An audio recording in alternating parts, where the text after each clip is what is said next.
Hey, what's up everybody? My name is Tiresias and today I'm going to be talking about what people commonly call one-trick ponies, or one-trick players, OTP for short.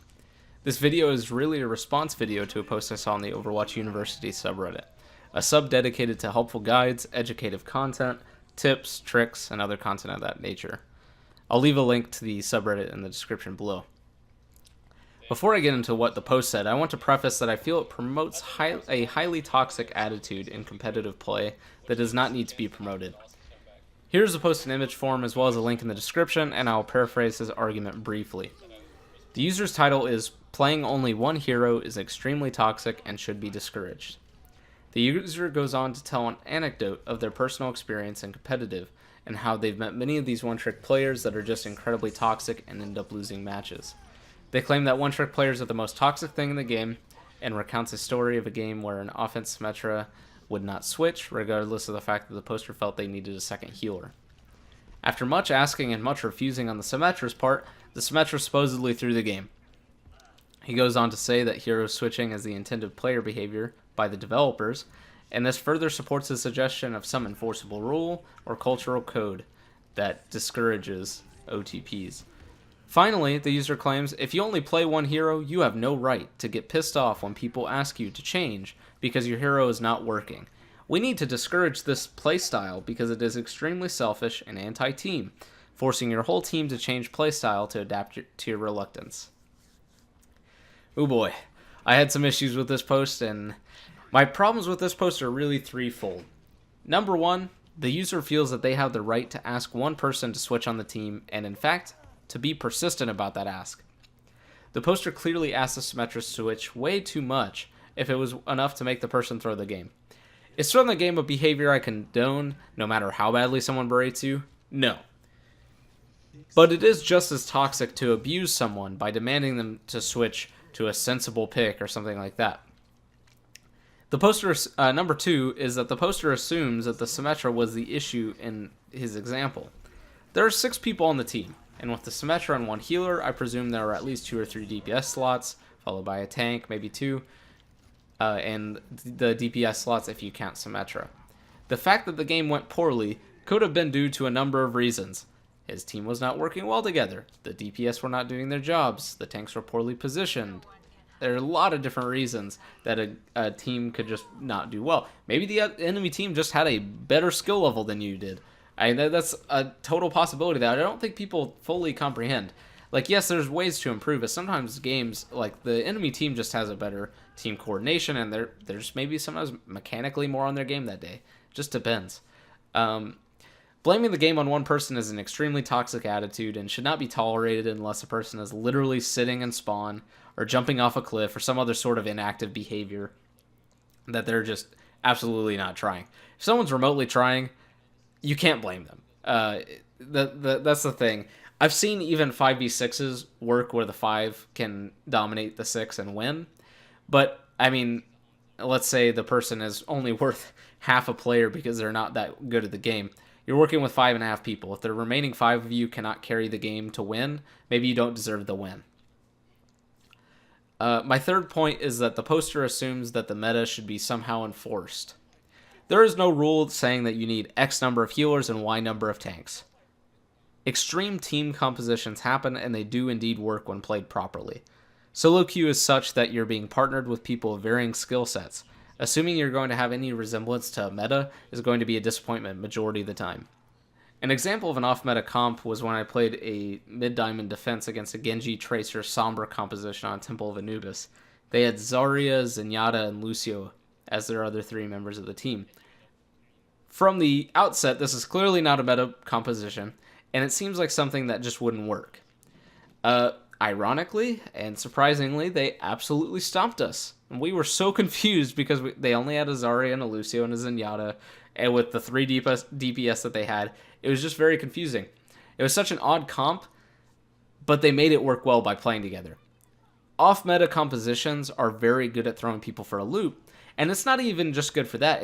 You can also find really cool and creative new combinations that work well.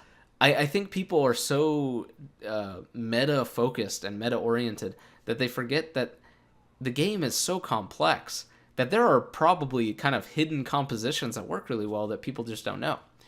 Overall, the poster assumes that one-trick players are the root cause of most losses. This is clearly stemming from some sort of misunderstanding about how the game works and about one-trick players overall. My solution to one-trick players: work with them. If a player has a 50% win rate with Sombra, that means that I can guarantee you that at least 10% of those games are lost because people throw because they're mad that they're playing Sombra. So their win rate's probably about a 60%. But even if it is a genuine 50%, that's pretty good. That's just about as good as anybody else, especially if you're good with the hero. After playing about 20 hours on a hero, if you have a 50% win rate, I consider that a pretty good win rate. So that means that one-trick player has a 50% win rate after 80 plus hours of playing on the hero. They obviously know what they're doing. They've carried some games, and they've been carried some games, and they lose some games. It just happens. They're a normal player.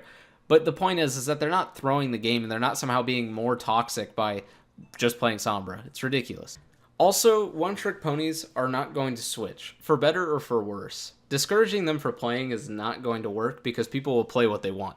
If you want more fun and more winning games, then play with the off-meta picks and the one-trick ponies. Don't worry about freaking constantly asking them, get off Symmetra, get off Symmetra. If they have 80 hours on Symmetra and no other player or no other hero played, they're not switching off Symmetra. Spoiler alert. It's just not going to happen. I don't care how many times you ask them or how many times you berate them or call them a faggot or whatever you want to do, they're not switching off Symmetra. So I don't see why you think that would be a suitable thing to do to try to make your game a win. They're not going to switch. And even if they did switch, they probably don't know how to play the other heroes that well. So let them play Symmetra. If they got to your rank, that's that, The last thing is that it's also near impossible to say with certainty that, X hero is causing a loss. It's most likely due to a number of factors, that the team is not working together as a whole, or other roles are just not being fulfilled properly. The problem is that most OTPs are blamed because it is the easiest thing to blame. That is why many don't even join team chat. And they're probably very jaded, and they become toxic because of the way they're treated. It's ridiculous, honestly, and people should feel comfortable enough to join team chat and not feel like they're going to be berated for their switch or for their pick. Ultimately, the viewpoint which this poster has is promoting a viewpoint that discourages people from even joining team chat because they're getting berated every time. If you don't switch off your one trick, then that's it. Well, who are you to tell me that I should switch? I got to this SR by playing Symmetra. Why should I switch because you're telling me that you don't think it's working? That's why a lot of these players don't even join team chat. I want to talk with these people. I want to try and work the best way I can. And even if it's not an optimal pick, who am I to say what's an optimal pick? I'm not in the top 500, and even the top 500 probably don't have that much authority. The game is incredibly complex. And yes, I think we can theorize about what would be better and what might be more optimal in certain cases. But again, optimization is not what works practically in game. And we've seen that time and time again, even in the highest level of pro matches, that off-meta compositions happen and they work. I can provide some examples in a later video if you guys want, but basically there are just some amazing compositions that work that are just completely off-meta. And it stems from the fact that people just don't know what meta means. Meta is a general, this works, not a, this is the only thing that works, and if you go outside of this, you're a fucking idiot. Because that's how people view it, and it really sucks. And I feel like that's what contributes to a lot of the toxicity in competitive Overwatch right now. Hanzo, that's yours, man. Alright, well guys, that's my thoughts on OTPs. I'm curious to know what you guys think in the comments section, so definitely leave a comment, let me know what you think. If you disagree, if you agree, what your thought process is. I'm interested to see. And if you like the video, be sure to leave a like or hit that big subscribe button for me. It really does help me out, and I appreciate each and every single one of you. Yeah, I know, I saw that. Anyway, that's the video, guys, and I hope you enjoyed it. Be sure to tune in next week for more Overwatch related stuff from Tiresias. Alright, signing out.